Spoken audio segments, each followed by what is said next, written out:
Hello everyone, this is Model Gaming Show episode 44 for the week of September 16th. I'm your host GWFawkes. Let's get it! Tonight's top story concerns Capcom Vancouver and Telltale Games closing their studios and why, despite the general shock from the announcement, both of these make complete sense. Before getting into this, I really want to take the time to state that both of these studios shutting down sucks, okay? A lot of very talented people lost their jobs, and it's never a good thing when a company closes down. I hope all the people working at these studios rebound quickly and find new jobs at other studios. I've seen a lot of support on Twitter saying, hey, come work for us. So let's start with Capcom Vancouver, since it's really a cut and dry situation. They've released 3 major games over the last 8 years: Dead Rising 2 in 2010, Dead Rising 3 in 2013, and Dead Rising 4 in 2016. I think you see a pattern here. Dead Rising 2 sold about 2.2 million, 3 about 1.9, and Dead Rising 4, 1 million. That is not a good trend, especially since the critical reception also has that downward trend, 85, 78 to 72 on Metacritic. That's not a good look, and it's easy to see why Capcom basically just went, we're cutting our losses. With Monster Hunter World blowing up huge, they can afford to lose the 40 million that they invested in Capcom Vancouver and still be in the black. Hopefully, Capcom will take the devs, spread them across other Capcom projects, and allow them to work for other studios within Capcom. Moving on, the closure of Telltale Games seems to have really shocked a lot of people, and while it may seem like they were doing well, it's not surprising to me at all. First of all, the first game with their new style of storytelling was The Walking Dead, with episode 1 releasing in April of 2012 and lasting 5 episodes. This was the only game to really capitalize on the massive popularity of that show at the time and showcased a great new direction for adventure games. Unfortunately, nothing has changed in the last 6 years, and they've absolutely diluted what made that game new and exciting. In fact, I would argue that The Walking Dead was the only game that they released that took advantage of how popular the franchise was as a whole, and in a timely manner. They basically had the trajectory of the Guitar Hero and Rock Band franchises.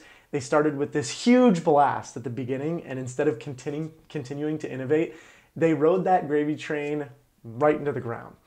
Many of their games that they released had great stories, but their engine quickly showed its age, becoming more buggy and janky as the titles went on. Their formula became stagnant since every game was a carbon copy of itself, but in a different setting or universe. They've released a total of 13 individual games in the last 6 years, totaling 70 episodes. That's more than 2 games per year and almost 12 episodes every year. That's 1 per month. Okay? As I list these games, think about how many of them really made an impact, okay, and reached a wider audience. The Walking Dead, The Wolf Among Us, The Walking Dead Season 2, Tales from the Borderlands, Game of Thrones, Minecraft Story Mode, The Walking Dead Michonne, Batman, The Walking Dead A New Frontier, Guardians of the Galaxy, Minecraft Story Mode Season 2, Batman the Enemy Within, and 2 episodes of The Walking Dead the final season before they closed their doors. Of all the games that they've released, only The Walking Dead was successful enough to be part of the public zeitgeist. Every other game on that list, no matter how good the story, is just a carbon copy of The Walking Dead. And because they were so prolific, they didn't take enough time to gauge public interest properly. Clearly, they must have been seeing a huge downturn in some of their releases, and they probably thought that more episodes of The Walking Dead would bail them out, and it clearly didn't. I've played many Telltale games: Sam & Max, Wallace and Gromit, Puzzle Agents 1 and 2, The Walking Dead Season 1, The Wolf Among Us, and Tales from the Borderlands, and I'm truly sad to see them close up shop. I really like those games, and I wish they would have been able to make things work out, but sometimes it isn't meant to be. Continuing on with another big story. Rockstar held press previews for Red Dead Redemption 2, and people got to play about 2 hours of the finished game.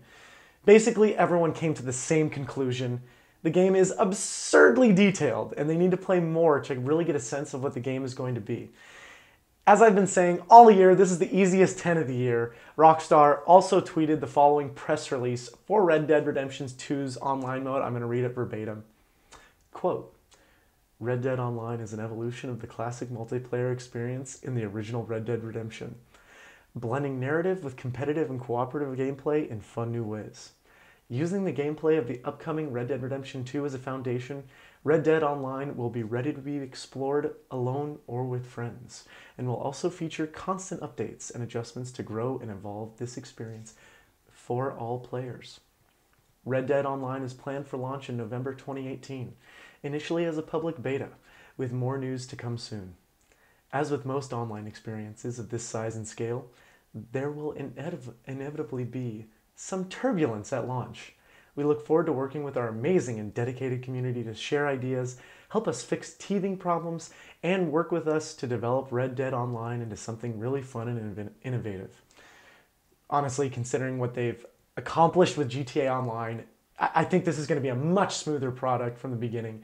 And having it start as a beta will only help improve things more quickly. They're talking about treating it like a baby, like teething. Like, we're a little more than a month out, and it's hard to contain my excitement for this game. My body is ready for this game. New releases for this week are Transference, which is Elijah Wood's VR game, like horror game. It came out on September 18th on all VR platforms. It's got a 71 on OpenCritic. And last week I missed Xenoblade Chronicles 2 Torna.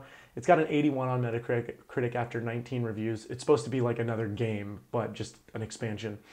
Sony has announced the PlayStation Classic. It's $100. It's coming out on December 3rd, just in time for the holidays.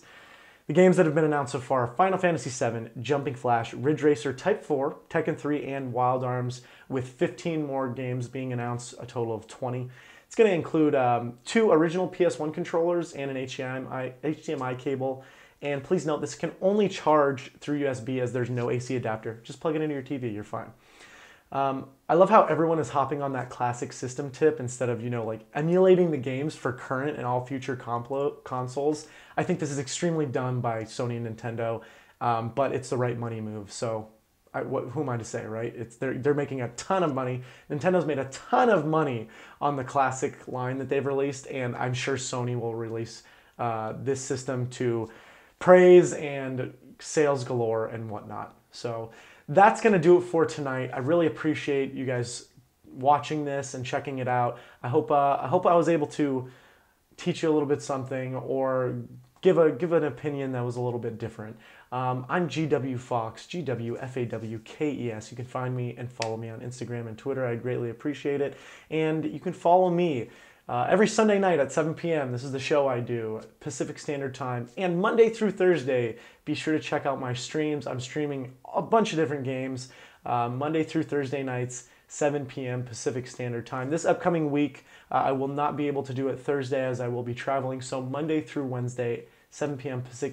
Pacific Standard Time, twitch.tv/Model Gaming Show. And you can check out all my archives on YouTube. Thanks and have a great night.